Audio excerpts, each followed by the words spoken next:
ちゃ嬉しかった俺。なんかしたっけ。取って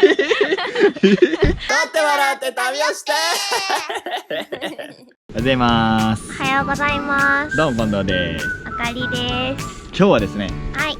山梨県のキャンプ場におります。本栖湖の湖畔にあるキャンプ場にいるんですけど、はい。めちゃくちゃ綺麗。若干雲がかかっちゃってるけど。なあ、富士山がめっちゃ綺麗やな。ね、綺麗だね。うん。今回ですね、はい。よく聞かれるんですけど、僕らが数年前に遠距離恋愛をしてたんですよね。ことについてどうやって乗り越えたんですかとか、その時お互いは何をしてたんですかみたいなことを聞かれるので、答えようかなと。決してなんか曇ってきてキャンプが暇になってきたとかではないから、これは決してね、そういうわけじゃないってことは先にお伝えしておきたい。はい。なんかネタないかなーってさっきそもそも3年半前に僕ら付き合い始めて、その4ヶ月後に僕が世界一周の旅に出てしまったんですよね。はい、そうですね。そしてはいごめんなさいで、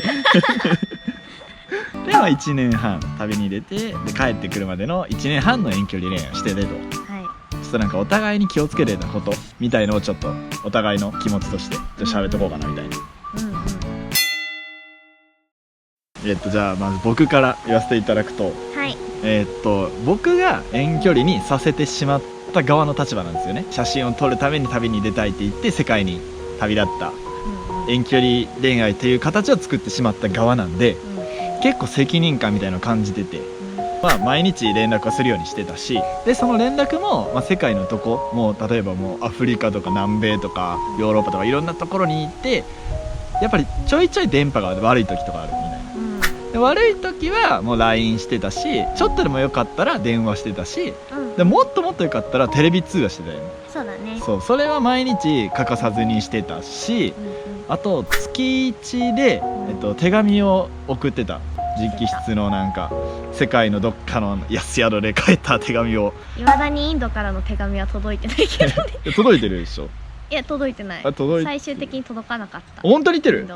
インドからの手紙届いてないの？届いてない。嘘やんかなんかそうだね、月1でちゃんと世界のどこから手紙を書いてたし、やっぱりどうにか寂しくさせないような努力はするべきだとは思ってて、自分の中でね。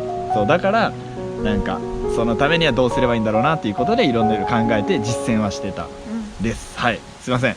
はい、こういう立場使ってしまって日曜日のは言わないの？日曜日ってなんだ？ちょっと恥ずかしい。いや、言おうよ。何か？あとあれだよ、日曜日に当時私が持ってた iPod Touch に、日曜日の朝に聞いてねって言ってボイスメッセージが1年分ずっと貯められてて、何月何日ってやつをいつも日曜日に開けて聞くっていう。あちゃんおはようってそれマジで恥ずかしいマジか。次。私は、でもやっぱり日本にいる立場だったから、異性との接触はやっぱり控えてたかなとは。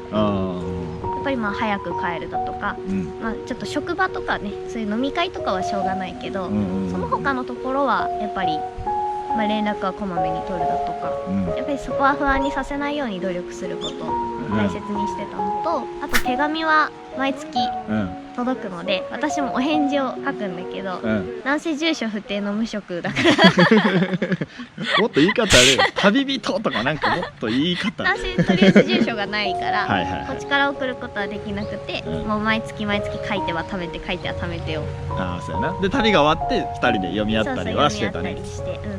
やっぱりイベントはやっぱすごく大切にしてて、寂しいクリスマス、誕生日、バレンタインとか、そこら辺やっぱすごい寂しい時期が続くんだよね、やっぱイベント。そうだね、やっぱりなんで近くにおらんねんっていう状況はあるわね。やっぱそういうそのイベントごとはやっぱり特にケアするようにはしてたね。めっちゃあれ嬉しかった俺。なんかしたっけ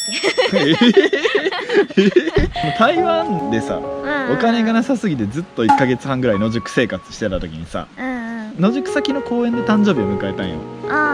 でもその時にテレビ通話してビデオ通話越しにケーキを用意してくれて、プレゼントもあるよみたいな、帰ってきたら開けるねみたいなことしてくれたのすごい嬉しかった。心に残ってる。本当？ケーキは自分で食べたけどそれ食えへんからな。目の前でなくなっていくケーキを俺はおめでとうっていただきますありがとうっつってああめっちゃ笑えるみたいな。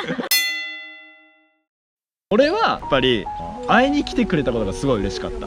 ああーちゃんが仕事を辞めたタイミングーうんうんで会いに来てくれて、ドイツでめちゃくちゃ久しぶりの再会してさ、そうだね。ね、でその当時しかもあーちゃん別に英語も全然喋れないしさ、今もねマジやばいけどで飛行機もさ初めて乗るぐらいの勢いだったでしょ。そうだね、初めて乗った。で海外も行ったことないしみたいな、はいでそんな状況でさ、バックパック重いやつ担いでさ1ヶ月間会いに来てくれて、で1ヶ月間一緒に回れたことはすごい嬉しかったし心に残ってるし、あの時回った思い出すごいめちゃくちゃ印象深かった。ね、楽しかったね。めっちゃ楽しかった。来てくれてありがとうございます。ありがとうございました。ありがとうございます。私は、うんでも今ふって出てきたのは、うん普通に仕事終わって帰ってきて、電話いつも通りしてて、うんであーちゃんいいニュースと悪いニュースがあるんだけど、うんどっちから聞きたいみたいなうんうん感じで言われて、でじゃあ悪いニュースって言ったら、いきなりテレビ通話にパッて切り替わって、うん事故ったって言って歯折れたこっちゃんが出てきて血だらけでわーみたいな感じになって「何どうしたの?」みたいな感じで「いや原付でこけた」みたいなあ感じで言ってて、突然大丈夫なの前歯3本折れた彼氏が画面にめちゃくちゃ怖かった。あれは本当にそれが一番記記憶に憶に残ってる。は残って最悪だよ。もっといいやつがよかった。なんか寂しくこんちゃんがさせないように4ヶ月前の期間で一緒に今みたいにセルフポートレート、付き合った当初からずっと撮ってくれてて、そのおかげでね、寂しい時も乗り越えれたのあるよね。うん。まあな。ちょっと恥ずかしいちょっと恥ずかしい、結局個人的に思うことは、その今からこれから遠距離恋愛する人たちうんはやっぱりその今一緒にいれる時間とか、それって結構やっぱり大切なことだから、それはやっぱり写真とか、まあ、動画でもいいけど、なんか形にすることは大事だね。そうだね、うんすごい大切だと思います。旅人とそうだね、ちょっと特殊だからね、なんかやっぱ参考になるかはりわかんないけど、一応これが一つのケースとして受け取ってもらえたらなと思います。はい、というわけではい、皆さん頑張ってください頑張ってください。はいじゃあキャンプしよそうしよう。ではまた次回。バイバーイ。う。バイバーイ